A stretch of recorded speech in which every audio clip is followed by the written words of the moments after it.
At the bottom of an ocean of blood on a moon in a dying universe, a convict locked in a makeshift submarine scours the ocean floor for scraps of resources. What this convict is convicted of, you're not sure, but what they'll discover down below is complete desolation, decayed bodies lying in a dark trench, awaiting the end of their decaying universe. Look long enough though, and there may still be salvation to find. Published and developed by David Szymanski, Iron Lung is a short sci-fi horror story elevated by intuitive design and a simple premise. To navigate the depths of Iron Lung's bloody trench, your submarine has 2 buttons for forward and reverse, and 2 others to change direction. The pressure is too great for a viewport, so you'll be swimming blind, navigating via heading and checking your position with a shoddy map to make sure you steer clear of obstacles. Match the coordinates of your objectives, snap a photo, and continue your sweep through the trench. You aren't trained on how to operate the sub, how fast it can stop, how much damage it can take, or even told what exactly it is you're supposed to find down here.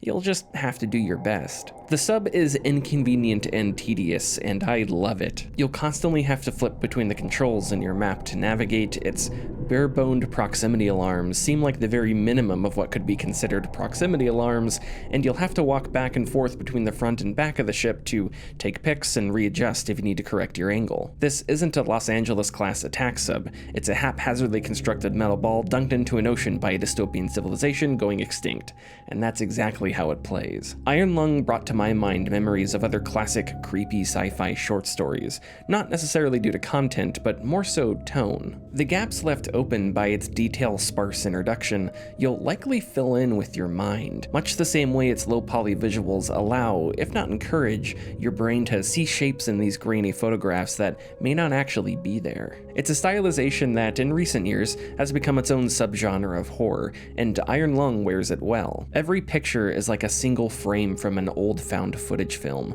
You may even find yourself wincing just a tad every time you snap a pic and wait for it to appear on the view screen. Iron Lung is an outstanding showcase of atmosphere and an efficient use of time.